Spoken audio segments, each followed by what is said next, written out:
Good afternoon. Ladies and gentlemen, welcome to the Indian Council of World Affairs. It's our pleasure to have with us Dr. Vineet Thakur, who is a university lecturer at the Institute of History, Leiden University, Netherlands.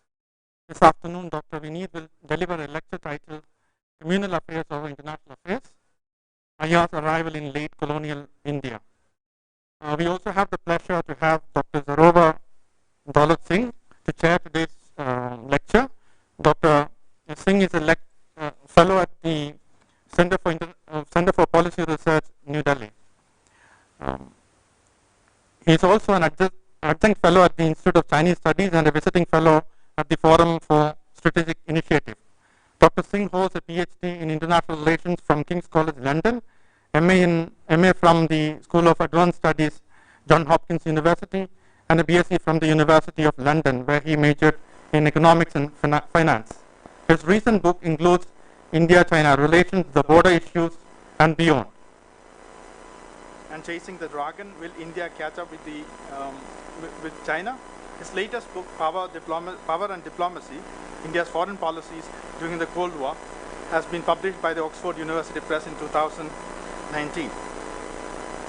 Today's lecture is a part of the series of events that the Council is organizing on the history of ICWA.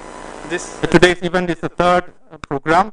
The first program was at Roundtable Conference we organized on the 30th of April early this year, titled The Random Reflections on the History of ICWA. Recently, in fact, early in this week, we celebrated the 50th anniversary of ICS, the Institute of Chinese, which evolved from the launch of the ICWA. Given that ICWA was an integral part of the disciplinary history of international relations in India, Dr. Vineet's lecture will not only help us to understand the context, events, and personalities involved in the establishment of ICWA in 1943.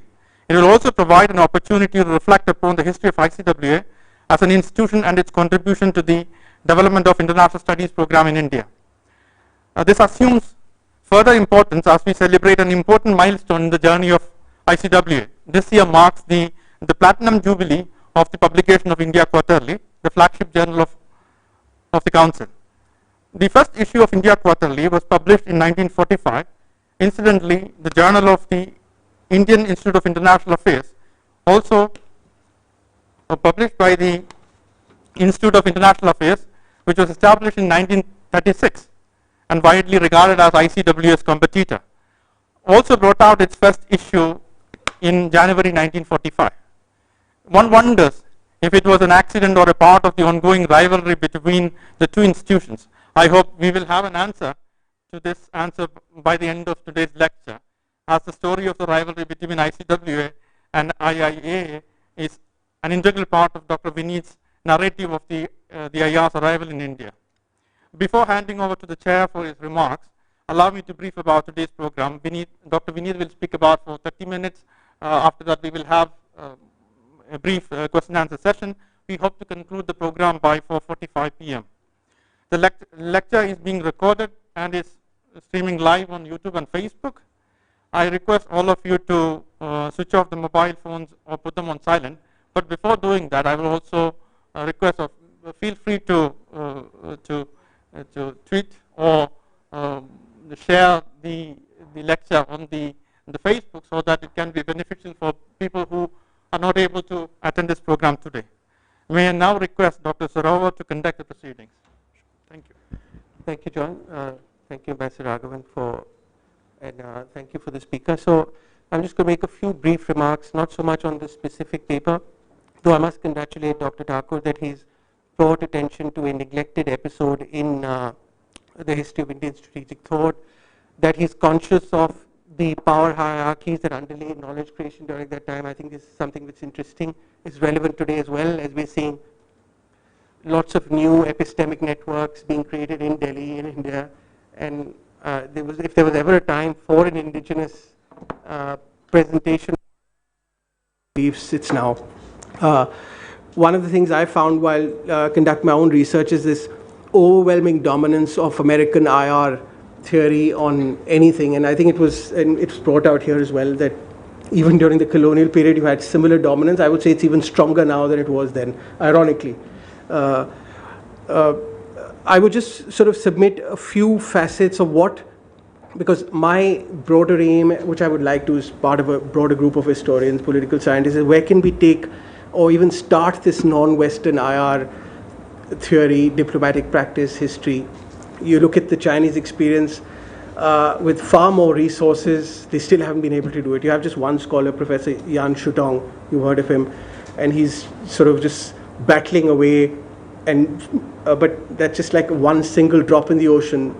They have all the money, they have all the institutions, they still aren't able to do it. So it's not about the money, it's about a different type of commitment. So I think if we really are serious about this, first, we have to be engaging, stepping outside mainstream Western debates. I think we're engaging too much with conversations of what Washington, London's throwing out, and we are responding to them rather than engaging with the Indian geopolitical context. Second, I feel there's a rich Indian tradition of a variety of worldviews. They've gone through phases of ebbs and flows where some became more ascendant than others. My own work was in two phases of the Cold War, the Nehru period of the early 50s, and then this transformation or emergence of an Indian realpolitik that comes in the 60s and 70s. So what we are lacking is a measure of institutionalization, indigenous funding streams. You talk of reputed journals, India Quarterly, I don't think it's really, I mean, it's one, there's nothing around. I mean, for instance, so many times you want to publish work, where do you go to, right? I mean, you have strategic analysis or IDSA. Where's the peer review process here? I mean, we're forced to go into those same networks, and we know how those systems works, preference for scholars based in those universities. So where are the professional academic organizations? We don't have them. Even university departments or academic, even think tank. CPR was one example where at one time in the 90s, even early 2000s, it possibly was a hub for some sort of an Indian point of view. Unfortunately, funding constraints have taken that away. So, and of course, the idea of without having archival access, flexible declassification norms, there's no way we can look back at the past in a serious fashion. So today what we are seeing is this open source research methodology of just looking at the speeches of major Indian figures right up from the early 20th century, right through the Cold War is not going to be enough, right? So the real understanding of an Indian strategic culture will only come when you look at how Indian policymakers behaved in times of crisis, and those papers are not available for us, apart from maybe a few instances in Teen Murthy, etc. So I'm going to leave it there, and I just wanted to, my only urge would be, as part of a security community, strategic community, if we are going to build this, because it needs attention on worldviews, beliefs, domestic politics, geopolitical context, normative goals, development challenges, all these need to feed into how India is conceiving of this power transition that we are facing today, this changing world order. What are these conceptions? So I suppose this will give us one episode, but there's a much bigger story to be told there. So thank you. Thank you, Zorawar. First of all, I'm of course delighted to be here. Thank you to everyone who's made the effort and to invite me here. I do want to start with a disclaimer that you're talking about milestones, 50 years of ISS, 75 years of in the quarterly, but the milestone that we started the project with. This is a broader project that I have with two other people. One is Professor Peter Whale, other is Alexander Davis, who is in Australia. The project we started with was looking into the centenary of IR as a discipline. I don't know how many of you know, but this is also the 100th year of IR as a discipline, and two very important initiatives: the first year of IR at Aberystwyth and the Institute of International Affairs, British Institute of International Affairs, which becomes Royal Institute of International Affairs, that we know as Chatham House, was also started in 1919. So we were initially interested in looking into that history, and our sort of way into it was looking at, in fact, we make sort of kind of a provocative claim to argue that IR starts from South Africa, because we've kind of traced some of the ideas, institutions, and methodology of what IR became to South Africa. But while we were doing this work, and this is actually a book that's forthcoming now, we kind of realized that you cannot just stop at South Africa and the UK. And as we sort of looked further into the epistemic communities, we kind of realized that this is a broader Commonwealth kind of project where you have to look at the origins of institutions, not just in the UK and South Africa, but also Canada, New Zealand, South Africa, of course. And all of them sort of stem from the same epistemic network, which is the Round Table. And then the Indian part of it was kind of just a happy discovery. We kind of found this letter written by Lanka Sundaram, who I'll talk about it in a bit, which sort of gestured towards how the Indian story starts. And then we found a few more documents, and we kind of thought that this is an interesting story to tell. So this particular paper, which is also part of a broader project on the history of Institutes of International Affairs across the Commonwealth, is kind of, like I said, it was kind of a happy discovery. Second, I want to sort of start with a disclaimer that I see a lot of familiar faces, people who were with me in the university. They'll know, I'm trained in international relations, but I've kind of slowly and sort of surreptitiously sort of moved into history. But I still don't know how to present history papers, because and as an IR expert, you go and present your analysis, but as a historian, and Pallavi, I'm sure, would sort of agree with me, you have to tell a story. Now, historians don't really care about the audience, I sort of feel. They just read the paper, which I kind of feel very uncomfortable with, just reading the whole paper. So I've never really figured out how to present the paper. So what I'm going to do is, I'm just going to sort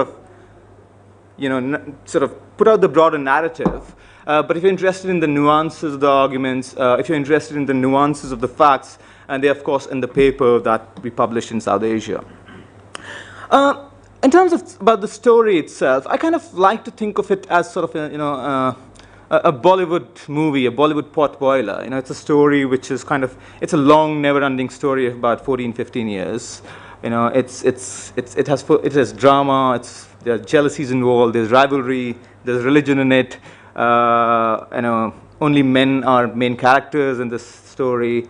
And in the end, everyone sort of goes home happy. I guess the only thing remaining is we don't have song and dance. But apart from that, it's kind of an interesting story to tell, and that's why we wanted to tell the story. And the two main protagonists in the story are the Pakistan Institute of International Affairs and the Indian Council for World Affairs. Now, if you go to the websites of both of these institutes, one of them is, of course, your own institute, they kind of tell two different stories. ICWA, of course, says that you started in 1943, but doesn't give any prehistory of how did ICWA come up, in 1943. There's absolutely nothing, which is kind of, I'm not saying the ICWA says it, but a lot of scholars have assumed then that ICWA was the first Institute of International Affairs, which is not true. So in fact, I've just recently reviewed a piece for APSR where the author, brilliant piece, but said this was the first Institute of International Affairs, which is untrue.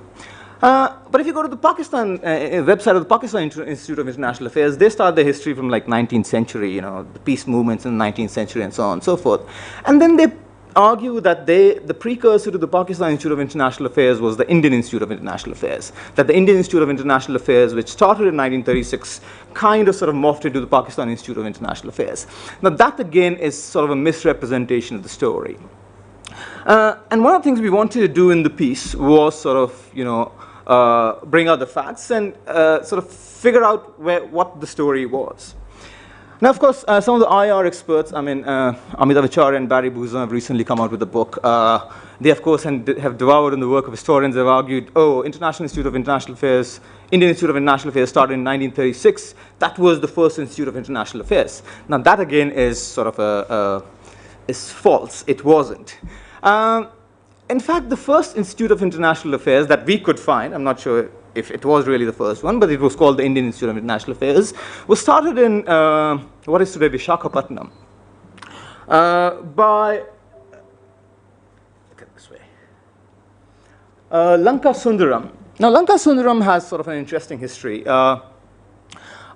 He was sent abroad, I mean, he came from a poor background, sent abroad to study in London. He studied in London, he studied in Geneva, he studied in The Hague, and he did a PhD in international law.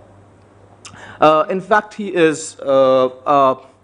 he published a piece in the Journal of the Journal of Royal Institute of International Affairs. That was what it was called then, which is the Journal of International Affairs, one of the first journals of IR.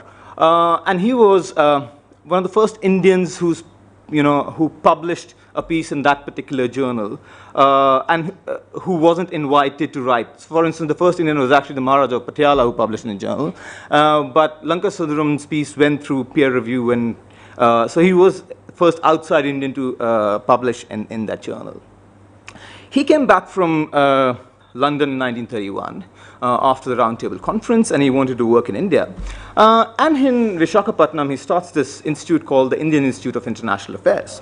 And he sends a letter to Iveson McAdam, who is the Secretary General of Chatham House at that point, asking that the Indian Institute of International Affairs should be affiliated with Chatham House.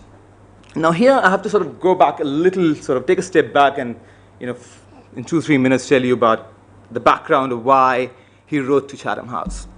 Now, Chatham House, or the British Institute of International Affairs, was started in 1919, in the League of Nations. At the Paris Peace Conference, Lionel Curtis organized not a conference, but a series of meetings of these American and British academics. When Woodrow Wilson came to Paris, he brought with him the Inquiry, which was sort of his own epistemic community of sort of intellectuals. And they got together in Paris to think about creating an Institute of International Affairs, and the foundation of the Institute of International Affairs was laid in Paris.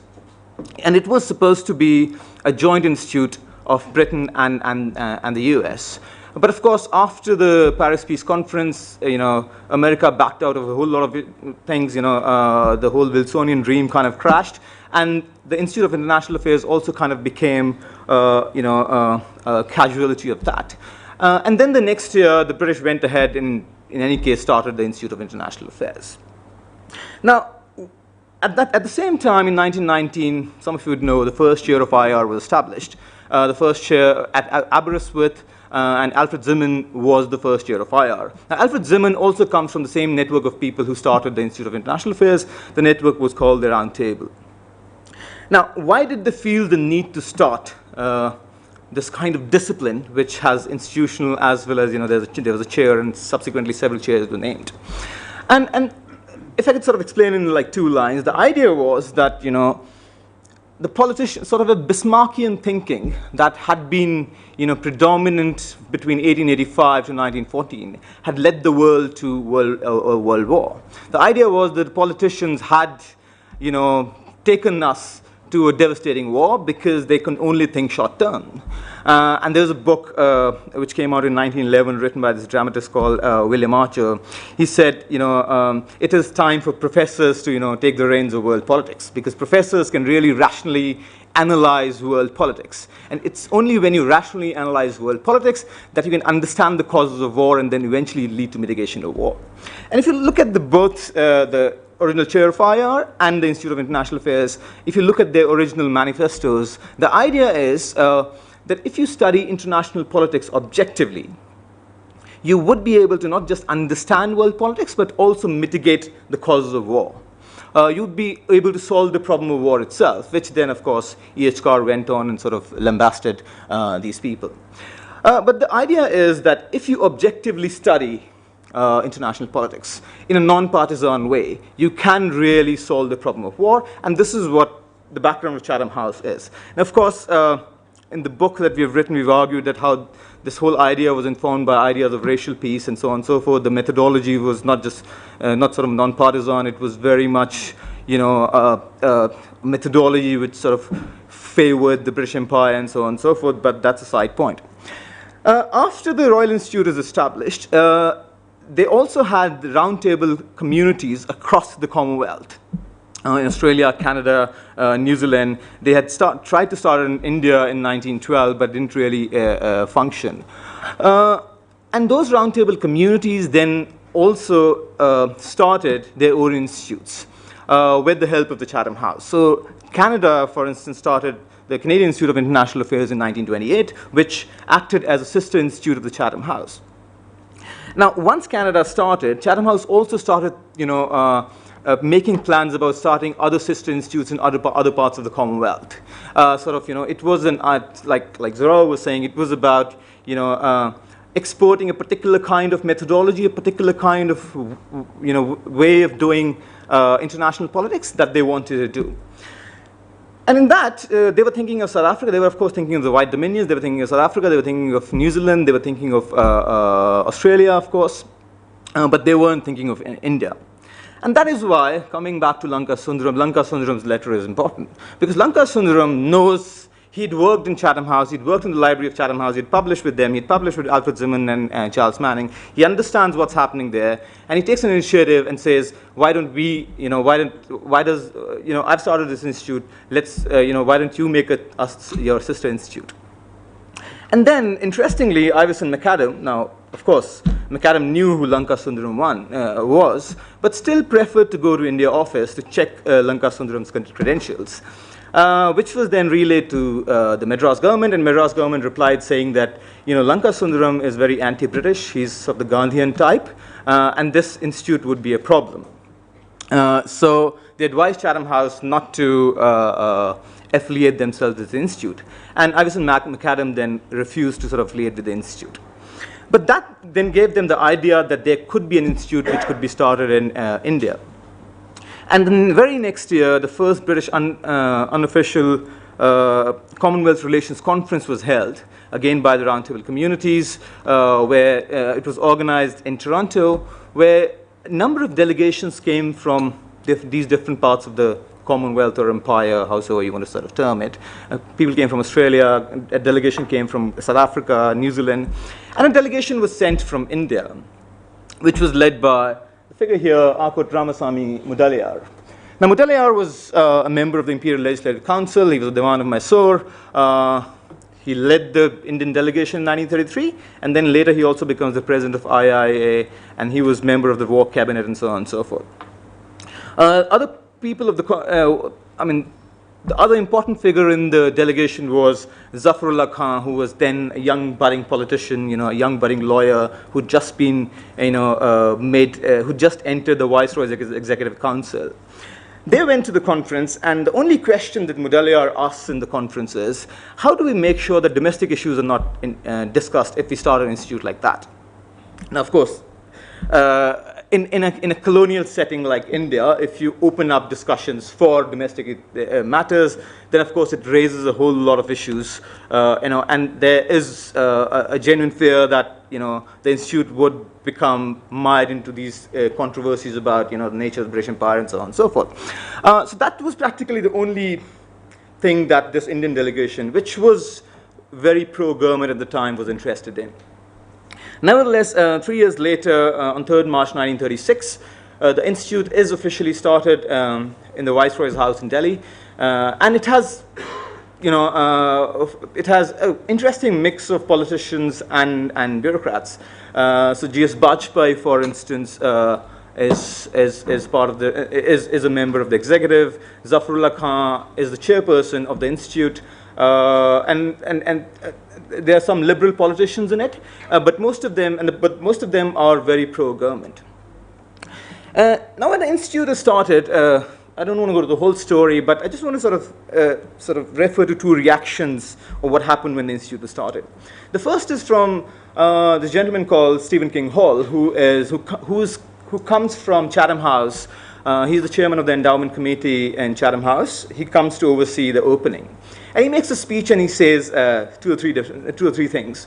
One, he says that it is important that the new secretary of this institute has to be a British person. or English person actually, because his argument was that if you are Indian, you're too close to what's happening in India, and therefore you can't have an objective view.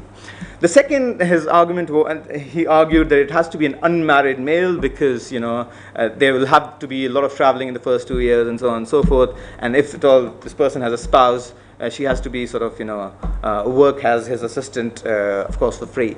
But I mean, so these are the kind of suggestions that Stephen King Hall makes, and the response to that, and that's the second reaction I want to sort of discuss, is by this gentleman called S.K. Datta. Now, S.K. Datta is part of the Indian YMCA movement in sort of the first half of the 20th century. He's an important figure, goes and also participates in the Round Table Conference in 31. He's also a member of Chatham House. Now, when he's invited to be a member of this institute, Indian Institute of International Affairs, he refuses.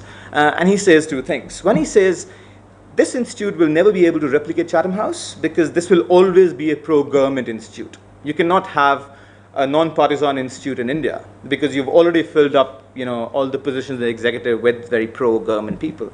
And second, he argues, he was sort of the suggestion by Stephen King Hall that it has to be, the secretary has to be a British person kind of, rattled him. He argued, would you go to the Japanese and say that to the Japanese, that, you have a Japanese committee of IPR and, but an English person should be the secretary. The idea was that he argued that you can never really have an independent institute in India unless, India is independent. And which kind of, is fairly true. So the burden of being non-political, non-partisan is very heavy actually on the institute, and the solution to that the institute finds is not doing any work at all. So for the next 3-4 years, the institute only exists in name. I mean, it organizes a couple of talks. So the first really talk that it organizes is by somebody that I'm really interested in. It's by a South African minister called Jan Hofmeyr, who's come to India with a South African delegation. He gives a talk on the South African view of the world, which I'm not sure how many of you are aware of what was happening in South Africa at that time, but India and South Africa were, had massive issues around the racial ill-treatment of Indians. The institute starts two branches, in one in Kolkata and one in Bombay then, Calcutta and Bombay then, but then of course they don't work. I mean, there's no one there, and they have to close all of these branches in 1940. So the institute is so defunct that in 1938, when the second British unofficial Commonwealth Relations Conference is organized, the Indian team is led by H.N. Kunzru, who is of course then very instrumental in founding ICWA, and they just go there without any preparation. They haven't read anything, they haven't prepared anything, which kind of tells you what the state of this institute at that point was. All right, now cut to scene 2. This is 1942 now. In 1942, World War is on. America has just entered the war, and of course in India as well, they are, we are sort of moving towards the Quit India movement in August. In May 1942, G.S. Bajpai, who had recently been sent as India's agent general to the U.S., writes back to Indian government, saying that at this point, when America has entered the war in support of the British, it is very important that we have, a right kind of propaganda in the U.S. Because there were, Americans, there were Chinese and Americans, because there was a massive Irish population. There are the Chinese who are agitating against the British Empire, but of course there was the India League, which was also creating a lot of propaganda against against the British Empire. So Bajpai sort of writes back quite dismayed and argues that we need to do something in order to counter this propaganda. Otherwise, if the American opinion turns, it might be disastrous for the British war effort. And he suggests that India should send a delegation of speakers who would go around the country and deliver lectures across around the country. Now, at the same time, and there's another institute which comes into play here called the Indian Institute for Pacific Relations, or IPR.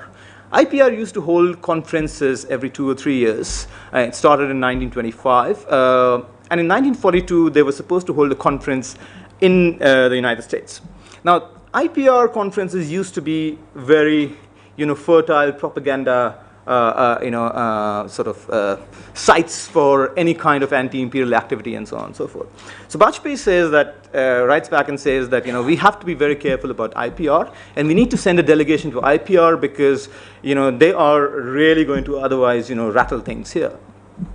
And at the same time, IPR was led by this person called Edward Carter. Again, he was a friend of S.K. Datta. He'd spent a lot of time in India during World War I. And then he becomes the secretary of the IPR. And in the late 40s, during the late 40s, early 50s, during the McCarthy era, he sort of hounded out of the IPR. And then he becomes the director of the New School in New York. But he had pro the Indian movement sort of sympathies. He was close to Nehru. He had, in fact, funded Nehru's trip to China in 1939. So suddenly news spread around that Edward Carter had invited Nehru to this conference, to the IPR conference. And the rumor spread around that if Nehru comes to the conference, he would also be given an appointment by Roosevelt, the president. So therefore, Bajpayee said, we need to scuttle this at this moment. But the only way you could send a delegation to IPR was if you had an organization that was either a National Council of the IPR or intended to be the National Council of IPR. The only organization that potentially fitted that role was the Indian Institute of International Affairs. But the Indian Institute of International Affairs, like I said, had practically been sort of dysfunctional for the past 3 or 4 years. So what do you do? The Viceroy at that point, Linlithgow, what he did was he selected a delegation on his own and sent the delegation. It had, of course, Mudaliar and Zafarullah Khan, who was called back from China, where he was the agent general then, and there were 5 other people in the delegation. He selected them and chose to send them to this conference, IPR conference, which eventually was held in Canada in Mont-Tremblant. Maybe sort of saying the name wrong. But at that point, and they projected it as a delegation of the Indian Institute of International Affairs. Now, at that point, some members of the Indian Institute of International Affairs, specifically H.N. Kunzru and P.N. Sapru, who was the son of Tej Bahadur Sapru, after whom this building is named, they raised concerns that IIIA was becoming a stooge of the Indian government. And they specifically said 3 things. They said, 1, the delegation has gone in the name of IIIA, but 4 out of 7 members were not even members of the IIIA. They were directly chosen by the Viceroy. So this is wrong. So this is clearly not a delegation of the IIIA, but a delegation selected by the Viceroy. And second, a lot of others wrote to IPR saying that people like Kunzru, people like Sapru, people like Jayakar, they should have been sent rather than these very pro-government members who were sent. And third, which sort of was a technical point, but was a very important point, when the delegation was sent, the reports that came out, or the circulars that came out said that Mudaliar, who was the chairperson, who had been the chairperson of IIIA, had chosen the delegation. But Mudaliar's tenure had sort of been over 3 months before the delegation was chosen. So Kunzru basically says that how can you say that Mudaliar chose the delegation when he was not even the president? Anyways, cutting the story short, the point was that Kunzru and Sapru weren't really happy, or P and Sapru weren't really happy with how things turned out, and they basically gave an ultimatum to IIIA saying that we are going to create another institute which is not so pro-government. Now, this is all happening in the background of the Quit India movement. This is all happening in the background where,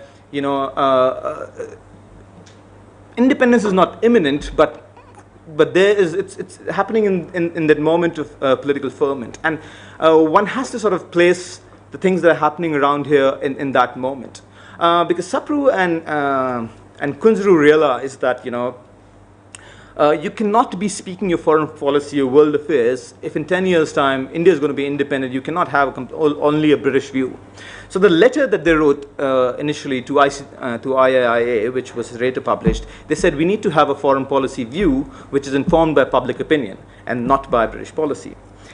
In response to that, IIIA, bends a bit. They try and make some changes. But to cut the long story short, Sapru and Kunzru aren't really happy, and they start another institute. But very interestingly, Kunzru still remains on the executive council of the IIA. So he is in both executive councils. From that point onwards, there is a competition for legitimacy that these two institutions have. And broadly, very broadly, they fight over legitimacy over three things. The first is research. Now, any institute worth its name needs to have research. So IIA massively sort of revamps this whole research infrastructure. They bring in a secretary who sort of named K. Sarwar Hassan, who caters to research. They also, I mean, until 1943, they haven't published a single thing. And in 1944, they like rattle off, 17 pamphlets and 5 books or something like that. So in 1944, there's enormous increase in their research productivity. And at the end, like John was saying, they also start thinking about starting a journal, which they start in January 1945, called the Journal of Indian Institute of International Affairs. ICWA is relatively, is not that quick. ICWA publishes like 3 pamphlets or 8 pamphlets, something like that. 5 pamphlets were about to be published. But what ICWA does well is it goes on a massive recruitment drive. So in about 2 years, ICWA has something around 1,200 members, where IIA only has about 200 members. John also mentioned the 2 journals, and I would sort of urge you all to sort of go and look back at the editorial statements of the 2 journals, which kind of tell you very very clearly about the ideology that these 2 journals were started with. So if you look at the IIA journal, it argues that the context of the world has changed after during World War I or after World War I. It started in 1945, and therefore our foreign policy or views of the world have to sort of be calibrated according to the context that's changing. The Journal of the India Quarterly, the editorial statement is written by the very brilliant Appadurai, Angadipuram Appadurai, and it's a very interesting statement that he says, and I probably have it somewhere, but just to paraphrase it, he says something to the effect that this understanding that you understand international relations, purely objective understanding of international relations will lead to solutions to world politics is a massively flawed understanding. International relations is a constantly evolving sort of field, and you cannot really, and there are various factors that come into play into the making of the world, and you cannot just focus on just, looking at a particular kind of methodology and focusing on objectively understanding. The idea that purely by, particular kind of understanding that you can lead to, it will lead to sort of policy solutions is a flawed one, which clearly is sort of a, is gestured towards the kind of methodology that Chatham House and Chatham House affiliated institutes had started. And remember, other institutes in Australia, Canada, they had also started with their journals around the same time in the 40s. So this one sort of battleground, so to say, was on the question of research. The second was, of course, on the question of ideology itself. Now, what happens is, increasingly, IIA, as it becomes more and more pro-government. In fact, from 1943 onward, its president is Sir Sultan Ahmed, who is, the Minister for Information, the Minister for Propaganda or the member of the Viceroy's Executive Council for sort of propaganda. He is the president of the IIA, and he says that we will be non-partisan, but all our funding will now come from the government. So the Indian government basically funded then the whole enterprise. Now there was a whole lot of hue and cry raised by Chatham House, because Chatham House rules specifically require that you can't be funded by the government, and later they had to take back, and the government had to take back the funding. But the government did a lot of bidding on their behalf, trying to secure funding from Carnegie, trying to secure funding from Chatham House, but they couldn't. And that was also one of the reasons why IIA kind of, degenerated.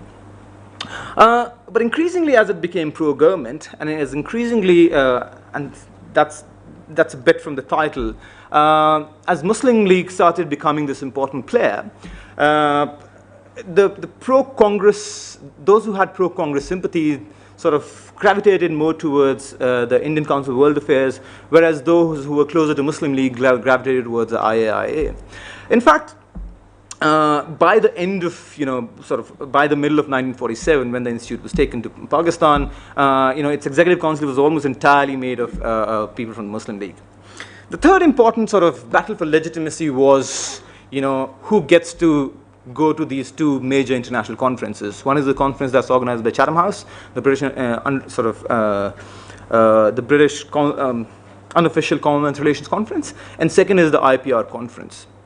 Now, for the British conference, IIIA gets a straight pass because it is part of the sister institute of Chatham House. But by 1947, Chatham House is also very reserved about. Chatham House is also sort of trying to think of ways to get out of it. But the more important one at that point is IPR. It holds a conference in 1945, which is very important for ICWA because at that point, IPR suggests 2 or 3 things. Either both institutes send a joint delegation, or they merge into a single institution called the Council for Indian Institute of International Affairs, or they send a delegation which is not at all affiliated to any institutes, but just comprising of 10 members. Now at that point, Sir Sultan Ahmed Khan, who is representing IAIA, refuses to says, this is sort of an insult to us, and we will not send a representation to the IPR conference. And the ICWA sort of latches onto the opportunity and sends a very strong delegation. Now, I said it's an important conference because this is the conference in which, it's headed by Vijay Lakshmi, B. Shiva Rao, who is the secretary of ICWA, who is also the first secretary of IIIA. They go into this conference, and that's where they meet people from delegates from other parts of the world, of Asia and other parts of the world, and plot the Asian Relations Conference of 1947. So when the delegation comes back from this IPR conference in 1945, they discuss the matter of organizing a conference like on the lines of IPR in Asia, which would be the Asian Relations, which would eventually be Asian Relations Conference. And then B. Shiva Rao, who is a journalist, has this interview with Nehru in, I think, December 46, where he proposes the idea to Nehru, and Nehru is ready to back it up. And then Nehru comes in as the president of the Asian Relations Conference. So the point is, at this point, when ICWA organizes the Asian Relations Conference, this is a massive conference, and a conference like that hadn't been held. People from, members from 38 delegations came to India. And automatically it meant that ICWA became the legitimate organization. Until then, IAIA was the legitimate international relations organization. ARC sort of catapulted ICWA into that major role. People in IAIA were quite bitter. They wrote these editorials criticizing the conference, calling it some sort of a Hindu conspiracy. And interestingly, Chatham House also sent a representation, and the Commonwealth chair at the point, later PNS Mansarg, was a representative, and he went to the IAIA office and he said, it's all in one room, and the secretary is so depressed, is very depressed and doesn't know what to do with it. So practically then the Asian Relations Conference is the one which decides the fate of the two institutes. Now at that point, IAIA is now faced with this dilemma. What do we do? And Sarwar Hasan decides that the institute now needs to go to Pakistan. And interestingly, him and Altaf Hassan, who is the first editor of the Dawn, and a historian in Delhi University, IQ Qureshi, they start recruiting more and more Muslim League members into the Executive Council of the IAIA. And almost suddenly in early August, without really informing everyone, they just suddenly bring a circular arguing that we need to have a GBM in order to shift the office, their quarters to Karachi. Now, they wanted to shift the headquarters to Karachi because they wanted to take the institute to Pakistan, but the constitution of the IAIA said you cannot take it to a foreign country. So they needed to do it before independence. So the GBM was organized, and they kind of made sure that Muslim League members were in majority. Kunzru went there. In fact, Patani and Kunzru went there. They opposed the move, but it was easily carried. At that time, they had also met, Sarwar Hasan had also met Liaquat Ali Khan, and basically told him that if you don't take the institute would be used against you, after independence, as matters of international affairs become prominent. And Liaquat Ali Khan agreed to sort of provide a train. And during the mayhem of partition, there was one train in a bogie where all the library and the furniture, everything was taken across to Karachi. And very curiously, and after it was taken to Karachi, they kind of realized that they can't turn it into they can't change the name because of the constitution. They wanted to make it a Pakistan institute, but they couldn't really do it. So the only option they had was to start another institute, which then became the Pakistan Institute of International Affairs. So curiously, the Indian Institute of International Affairs and Pakistan Institute of International Affairs ran from the same building in Karachi for about a year until late 1948. And then the institution was it died a slow death. I haven't been able to figure out whether there was a GBM to kill it, but there is a suggestion that there was one, but I haven't been able to figure out whether there was actually one. But there is no trace of the institute after 1948. Now, ICWA, we all know what happened with ICWA, but I think one of the, just one bit which is kind of forgotten is, which came out of the Asian Relations Conferences, that they also started something called the Asian Relations Organization, which was similarly modeled on the IPR model and the ICWA model, but that kind of also died down just before Bandung. B. Shivarao, again, who was the secretary of ICWA, also served as the secretary of this Asian Relations Organization. Thank you very much. Thank you, Vineet. That was a marvelous overview of this particular understudied phase. So what struck me was sort of the absence of ideological normative debates that aren't coming through here partly. Maybe that wasn't your focus. Also, it seems when you look at this time period, you're looking at the 30s, right? Really, and the 40s. The fluctuation and the flux in world order, we look at it today, I mean, I would say it's even faster there. The kinds of turning points you're having every 2-3 years, maybe it wasn't conducive to create a stable equilibrium to then set up these institutions. So it's also that, of course, apart from the colonial but they couldn't even, the fact that with all the power at their disposal, they couldn't create any real institution, tells you how much the empire itself was going through such massive. The other interesting thing that I found is extrapolating is the personalities that eventually go on to play a pivotal role in India's foreign policy, strategic policy, are players that have played a very important role during the British period, right? So maybe the socialization didn't happen through these institutions, but you do bring in a whole set of actors who come into the Indian foreign policy apparatus who are the loyalists, right? Collaborators with the British Raj, so to speak. And how is that playing out? Of course, there's the countervailing Nehruvian conception that comes in Indian worldview that comes in, but so you're seeing sometimes maybe you don't need institutions. You can create networks through personalities, through actors, power shifts. Should we move to possibly engagement with the audience? Do we have time for that? Or yeah? So 15-20 minutes. So would anybody like to sort of engage with this theme or this particular context, time period?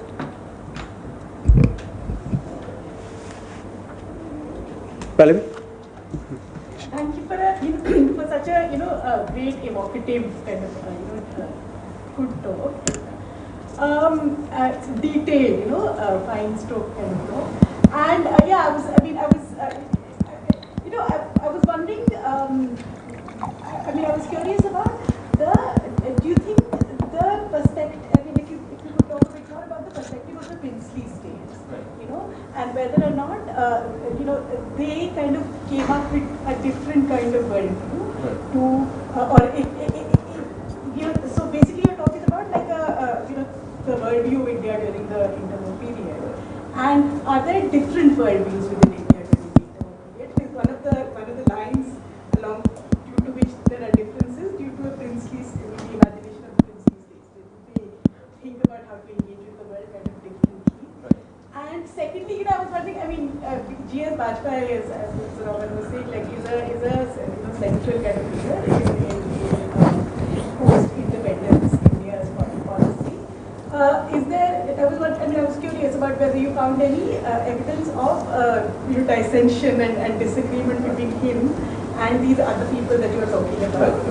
And these lines of disagreements, was it nationalism versus being loyal to the British, or was there some other kind of disagreement? we take a few more, or would you like? Or No. Please. We'll come back. Yeah, go ahead.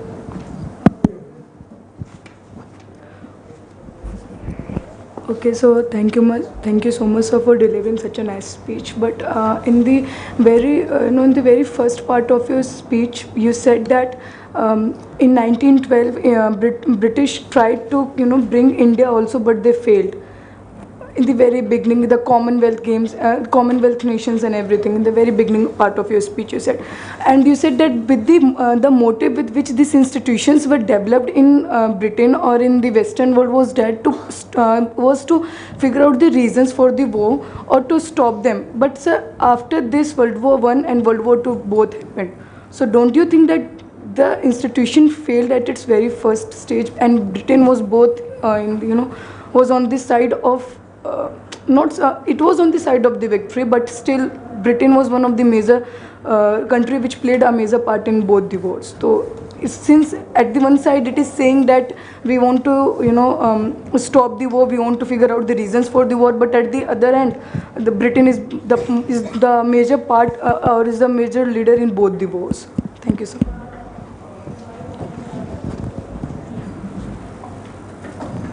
Thank you for a very interesting talk. And as I was mentioning to you earlier, we would be transcripting your talk, and this would contribute to our project on ICWA history. And some of the facts are very fascinating. What I wanted to ask you was whether you came across any details during your research work pertaining to raising of funds, for establishing ICWA, Sapru House, who were the active players and so on. That was one. And second, later on, ICWA established branches in Indian states. If you could share with us some details that came to light during your research work. Also, the title of your talk today, it's Communal Affairs over International Affairs. I understand, of course, that one of the main institutions here went to Pakistan, and as you said, that it was taken over by the Muslim League. Of course, 40s was a very communal period in any case. But would you like to further elaborate on this aspect of actually how you titled your talk? Thank you. Yeah, go ahead. Start with the last one. The title actually, we've got to go back to it for obvious reasons. Because this is one part of the story, it is there because it becomes sort of ideologically separated between Muslim League and it's called sort of upper class Brahmin Institute. There is that element, but that's not the whole story. But the title actually was suggested by sort of the editor of the journal, and we kind of went with it. You don't want to antagonize the editor, but we kind of understand. Some people have had issues about the title. On the raising of funds for ICWA specifically, I think some of the initial funding came from some of the industrialists, G.D. Birla, Ansrai Patani, who was the Diwan of one of the states, and Lala Sriram. They were, I'm sure there were other industrialists also came in. I've sort of seen the funding for ARC, but it's not clear in all the reports of ARC who exactly contributed the fund, but it kind of seems that they raised a lot of funds for ARC. But one thing that the ICWA was very clear about, that the funding cannot come from the government. Even when Nehru government had come in, the funding was actively sort of refused because they wanted to maintain the non-partisan character. Both Zorawar and Pallavi. G.S. Bajpayee is indeed a very interesting figure, right? In fact, at some point I had the dreams of writing a biography of Bajpayee. It's very difficult to find. Yeah, you know what the problems are there. But so what I did was, I'm now writing somebody else's biography on whose life G.S. Bajpayee figures prominently. So I'm writing this biography of V.S. Srinivasa Sastry, who was a great liberal leader. And Sastry and Tej Bahadur Sapru are both interesting because they kind of are mentors for G.S. Bajpayee. So Bajpayee goes with Sastry, and the picture that I showed there is from the 1922. He goes with Sastry to the Imperial Conference in 1921, and from there he goes to the Washington Naval Conference, and from there he travels with Sastry around the Dominions, and the letters that they write, they're fascinating and sort of kind of gives you sort of peep into Bajpayee's worldview. But Bajpayee, I mean, it's kind of understood that Bajpayee is that typical diplomat, and the fact that he didn't write a biography kind of tells you what kind of diplomat he was, that, you do work, there's a distinction between the professional and the personal, and you never bring about the personal and the professional. And a lot of people have written about Bajpayee, then, people like K.P.S. Meyer and others have written about Bajpayee in disparaging terms at times. But Bajpayee himself has never written anything. But so I found this letter that Bajpayee wrote to Srinivas Sastry in 1923, and he's incensed at the British government on the Kenya issue, because there was a white paper issued on Kenya, which was the first document ever that the British cabinet signed, which sort of legalized racial bar in the Commonwealth. And he's incensed, and he says these Brits, they don't want to give us any autonomy, they don't want to, he's kind of, it's a rant, it's a sort of 7-8 page rant that he has. But of course, then he's also, the diplomat. And he is not credited for a lot of initiatives that he took during the British Raj. So I, for a fact, know that, there was this Cape Town conference in 1926-27, where Bajpayee played a huge role in the conference and the results of the conference. And he, of course, he was brilliant in terms of, he was the youngest ICS to ever become a secretary and so on and so forth. At some point in the 1930s, he wanted to quit the service because he thought they paid him really low. So he wanted to become the prime minister of one of the states, but that didn't happen.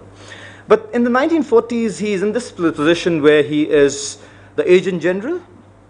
And the thing is, he is kind of, he's a link between both sides, because he's very close to Sapru, but also he's very close to Edward Carter, but he's also a British representative. He's also the one who actively criticizes Nehru and Gandhi in Britain, and he sort of, notorious once called Nehru the Hamlet of Indian politics. But when in late 1940s, when Nehru appoints him as his Secretary General, he says, Nehru says that, I know what you did was, it was a call of duty and I'm fine with it. So he's kind of that kind of diplomat. You never really know his views unless you sort of go deeper into them, unless you find his letters, which are, of course, difficult to come by unless you go into letters of somebody else. Where the wind is blowing. Yeah, kind of that kind of thing. But he's of course, brilliant. Similarly, what Zorawar was saying, that we kind of understand that there's nothing conceptual in the paper, but that's kind of, one, it's largely sort of, that was the purpose, because we just wanted to tell the story. But also what you see is there are a lot of these important figures. K.M. Panikkar, for instance, he's Diwan for Prime Minister for two different, princely states. He's in both the camps. Kunzuru for the longest time is in the both camps. They're writing for both the institutes. So it's never really, and the period is very, from 45 to 47. It's a very short window to really understand if they really had a particular worldview, the institutes, because these people are constantly moving. Patani, for instance, is funding both the institutes, so you never really know. So that is also one of the reasons why we didn't want to focus on the sort of the worldviews. But like I said, in the Sastry biography, which I'm writing, there I'm more interested in looking at the worldviews of Indians in the 1920s. And it's very clear that at least on one issue, which was the issue of overseas Indians, whether it was the colonial government or, the anarchic Indians, they all kind of thought the same about what needs to be done and what kind of rights need to be there. And there is a lot of stuff, people haven't really looked at. I mean, historians have looked at, some of the journals which come out in the 20s and 30s, like India Review and Calcutta Review, modern, Hindustan Review and all of that. They're fascinating places to really look at the strategic thought. I think Rahul Sagar is doing some of the work on it. But I've looked at some of three journals in the 1920s, and it's fascinating how people are writing about how they imagine the world and so on and so forth. So there's a lot in there. Finally, to your question about, I agree. The institution, if you go by the motives of the institutions, they clearly didn't succeed, but that's why they were panned for, right? E.H. Carr writes this 20 Years Crisis book where he's actually criticizing people in the round table. In fact, in the book we've written on South Africa, I argue that he's actually specifically criticizing one book which he actually never mentions. It's a book called Civitas Dei. It's written by Lionel Curtis, who is sort of kind of the father of the round table, but also, he is instrumental in settling all of these institutions. And he has this idea of the British Commonwealth of Nations, which is kind of floundering. And E.H. Carr, who's worked with Curtis for the longest time, sort of takes a massive dig at him in the book. So obviously the institutes didn't succeed in what they wanted to do if you go by the original purpose. But they also ended up doing, at some point, for instance, the round table was called, by David Lloyd George himself, it was called the most powerful epistemic group ever to have existed in Britain. So that's the kind of power they wielded in the government. So by the motive itself, sure, it's certainly a failure, but they did have a lot of impact on British foreign policy. Hi Vineet, it was a fascinating presentation. Even though you have given the justification about the choice of your title, I would still like to ponder a little more about the title itself. So to what extent did religion play a role in the working of these organizations? If you look at even though the small window that you're looking at over the development of IR in India. And as I understand it, the challenge and the competence is more like a turf war between the two organizations to come to prominence. So the pitching of communal versus international, to my mind, how can you pitch it alternately if you were to frame the turf war between the two organizations?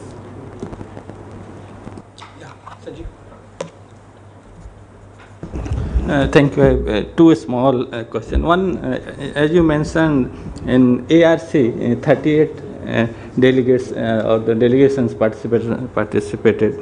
Now, I think there is one from Tibet also. Yeah. And I just wanted to know the Chinese position at that time. And the second is whether during your research you found any debate about the logo of ICWA. Logo of the ICWA.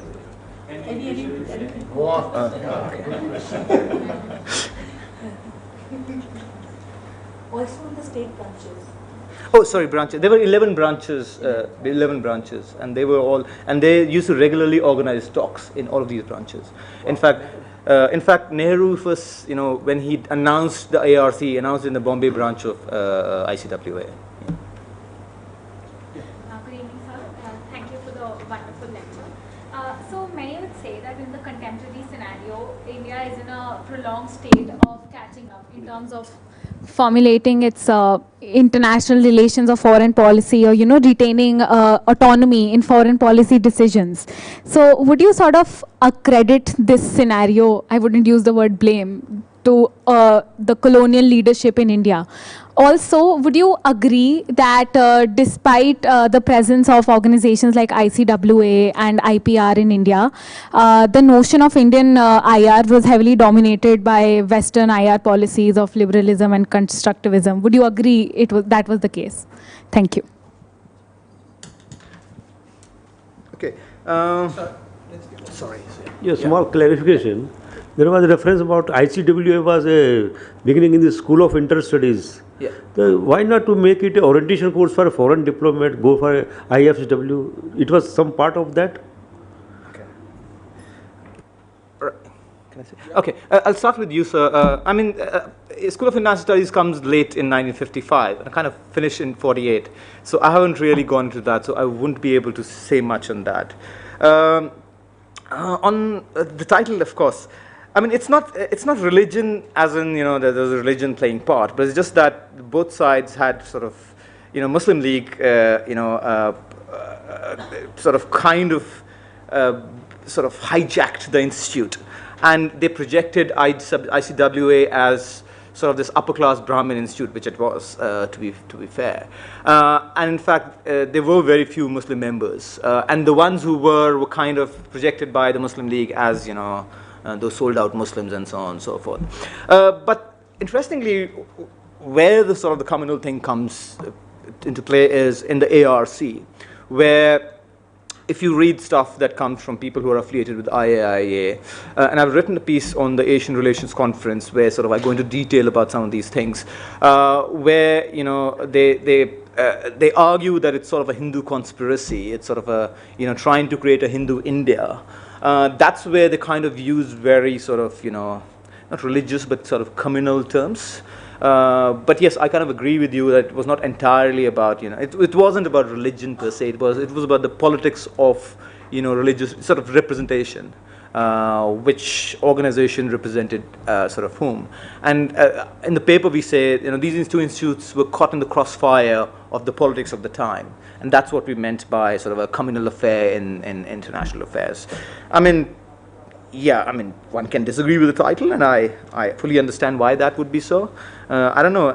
We had actually titled some boring title, something like IR Arrival in Late Colonial India, or something. I've forgotten what the title was, but this was what the editor preferred. ARC,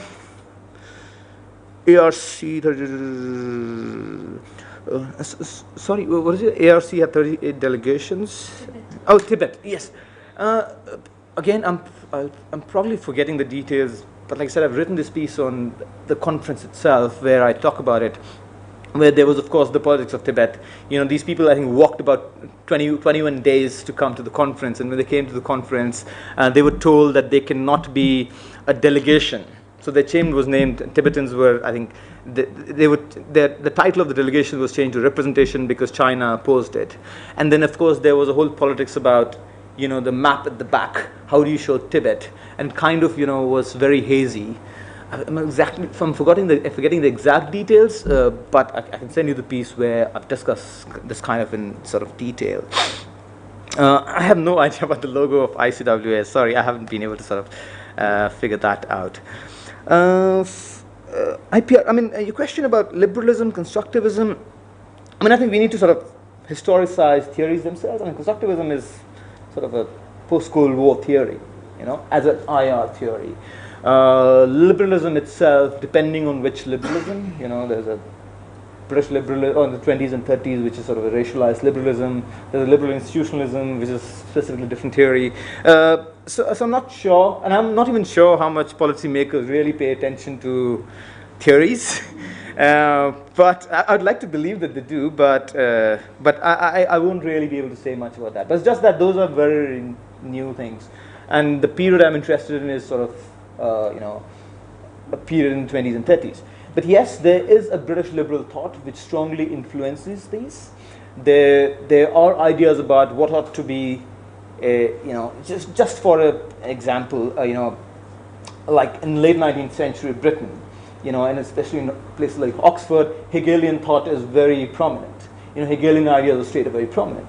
But late 19th century, you have the rise of Bismarck, you have the rise of Germany, which is challenging Britain, and increasingly Hegelian thoughts take kind of a back seat. And it is replaced by classicist thinking. So, you will see a slew of works being published on the Greek Commonwealth. The idea of the Commonwealth comes from a very classicist tradition. So some of the key IR theorists are all classicists. Gilbert Murray, E.H. Carr was a classicist, Alfred Zimmern was a classicist, Lionel Curtis was a classicist. So you see a lot of influence of how they imagined the world to be from the classicist thought rather than the Hegelian thought. So that way there is an influence of these theories in formation of institutes, but I won't be able to say about the more contemporary aspects. I haven't really studied much on that. So can I push Yeah, that sure. further? Yeah. These influence of these classicist ideas, in India, did they add up to a belief in the Westphalian nation state with a clearly defined boundary line, right, as was defined by the British? Right. Did all these guys believe in that? Were they trying to emulate that ideal? These guys I'm not sure, but the Chatham House people, they certainly didn't. So Lionel Curtis, and people like Philip Kerr, who are part of the Roundtable group, who also very strongly influence, some of the constitution-making sort of. So, for instance, the Montagu-Chelmsford reforms were strongly influenced by Lionel Curtis's diarchy, which is, in principle, an idea of how do you incorporate India into the scheme of the Commonwealth, where until that time it had just been the white Commonwealth. But you can't have a Commonwealth without India, which is 75%. So Lionel Curtis comes up with this fancy scheme of, an alternative theory of state making, where he argues that individuals don't have rights, individuals have duties. And through that sort of philosophical scheme, he incorporates India. But the idea is that eventually these nation states will go away, and you will have some kind of a world Commonwealth. And these are kind of ideas which Nehru is also strongly influenced by, right? The one world and those sorts of schemes. So these ideas are very dominant. And in the book, we argue that it starts from Johannesburg in South Africa. So it's an organic evolution from the city of Johannesburg, how some of these people imagine the city of Johannesburg turned into a union of South Africa, turned into the Commonwealth, and turned into a world state. So there is a sort of, you can trace the ideas actually from the city of Johannesburg in terms of how they imagined it. But I wouldn't be able to say about what, whether Panikkar agreed with them or not. In fact, just to complement further, and I'll just come, is when you, there's this interesting debate or conversation to be had. Where did this Nehruvian sort of belief system or this peace building? I mean, a lot of you had A.S. Rana at the time writing that it was a lot of influence was British liberal thought as well. But then you also, there's also been this general theoretical work that you can't just parachute ideas. There has to be some domestic civilizational traction, right? So that comes in, you could say Vivekananda, Tagore, even going back further, that this bridge building sort of approach in ancient Indian, of course you also have a realpolitik strand from Kautilya, but so there was something there, which they then transformed into a very, very a operational geopolitical concept, which is called the peace area concept, which I at least bring out in the book. So, but there's an interesting case to be made that sometimes this co-mingling of ideas, and sometimes they can be sort of at the opposite end, or sometimes complementary, right? Indian cultural connection with sort of, so it's actually quite a lot is constructivism at play, really. This amorphous concept that you can remake the world, but the Indians have had this as well. So it wasn't just British liberalism. There is something to be, which is why you had people from Gandhi, Tagore, Nehru, Menon. I mean, across generations, and even today, right? You have the Prime Minister speak of universal brotherhood, coexistence. Where are all these coming from? From Vasudhaiva, exactly. So, so there is that. Lines don't matter, only ideas matter. Yeah, but there is a sense that even you look at the Prime Minister's speech in Singapore, the Shangri-La dialogue. I mean, that's at the heart of it is going back to. Of course, there's realpolitik, there's balance of power, but there's non-alignment, there's all that. But it's that this is something which is acceptable to all shades of the Indian spectrum, right? Which is why it plays out. So this is something where, I'm just digressing that sometimes when Western scholarship looks back at Indian strategic thought, they are trying to sort of show that, okay, the Nehruvian consensus is gone and then there's nothing else. So now you've got to now pick up these important ideas. But there's so much more there which transformed, fused with this. Even like, for example, the Jansang at times in the 50s, even early 60s, is actually buying into a lot of the non-alignment ideas, peaceful coexistence. There is a sense of moral, ethical conduct in Indian strategic thought. So I think you've got to be careful that the kinds of research that is happening, so which is why it comes back to that unless you build up your own institutions and create those foundations, you're going to be trapped even when you look back at your past into these silos and binaries. But anyway, that's shall we close it up, or do you want to do after you, ma'am? Just to continue with what you are saying, even in the ministry now we are, there is an incipient sort of effort to build up this vision of world is one, and how do you do it at an operational level. So that is something that I think some of our officers are also struggling with and trying to see how we can think about that. But what I wanted to ask was, you have traced, at least in the context of the last century, you have traced IR to South Africa. This is in the Commonwealth context. Now, if you were to take the Asian construct, could you say trace it to India, IIA or ICWA or? There's this interesting project we have. We call it the Many Births of IR, where what we're trying to do is we're trying to bring scholars from different parts of the world and trying to know what the stories of origins in different parts of the world are. And it's very interesting if you look at the kind of debates people are having in different parts of the world, why IR starts, so which disciplines it starts from. So in South Africa, for instance, it starts from anthropology, because that's what South Africans were interested in world politics, about race. It comes from anthropology, and that makes proper sense. In Turkey, it starts from international law, because they have strong interest in questions of standard of civilization. They have to be treated equally, and so on and so forth. So it's interesting if you look at how IR kind of as a discipline starts, and we have to sort of make a distinction between discipline and the field, of international relations. So I wouldn't sort of, so even when we say in the book about, IR starts in South Africa, it's a provocative claim. We're not saying it really starts in South Africa. It's sort of just to sort of dismantle this notion that IR starts in UK. The idea is that there are many births of IR. So I wouldn't go on to say that it really starts in, IIA here. I'm sure there are institutes.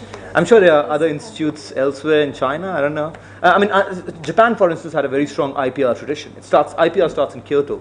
It starts in Japan. So they've had a strong tradition. So I wouldn't go on to say that it starts in IA, but I think all different contexts have different interesting ways in which IR starts. And this is what, when Zorawar was saying, I completely agree that, we kind of assume that there's a singular story and these ideas go from one place A to B and are adapted. No, every story has every place has a different story to tell. And I think as historians, as IR scholars, we need to sort of in some ways go back to the archives and try and find these alternative stories. And that alone, I think if we populate the discipline with more and more stories, that will help in democratizing the discipline. In fact, even pan-Asian visions, the bound that you've had is not just Bandung, right? There were so many more straddling for space, and today the Chinese are bringing out their own. Where is ours, right? Apart from Quad and Indo-Pacific, surely that's not our pan-Asian. There has to be something fused with realpolitik, but yet appeals to in Asia that wants to keep the Cold War out, right? So there is that space for. Anyway, in the context of ARC, it can be traced back to ICWA. But there was in Japan, there was the Great Prosperity Sphere and all of that. They used to have their conferences. So they were there. Yeah. This is Swaraj used to speak about. Sushma Swaraj used to speak about Vasudev Kutumbakam as a doctrine, not just as a way of life. So two opposite ends of the spectrum from Tagore to. I think you also have to remember there's Gandhi who argues that you can only become international by doing away with the self. Doing away with the idea of nation, then you become the international. He probably took it a bit far. Yeah, he does. But in terms of difference of worldviews, there's Vivekananda who argues that you can only become an Indian nation if you bring in this transformative aspect to the world. It has to be, Indian independence has to be therapeutic of the world. Whereas there's this Gandhi where he argues that you need to do away with yourself. Absolutely. So there's a spectrum of Indian views. A lot of the India's foreign policy story from 47 partition is precisely finding this sense of sovereignty, right? That you still want internationalism, but now you're confronting the real territorial unit that's come into place, but yet you have. So it's a fascinating story. Thank you, Vineet. That was you probably provoked an unintended debate in so many other areas. So please join me in congratulating our author. Thank you. On behalf of ICWA, I would like to take this opportunity to thank Dr. Vineet and also Dr. Zorawar. And also I would like to thank the audience for being here. Now I would like to request everybody to join us for a tea outside.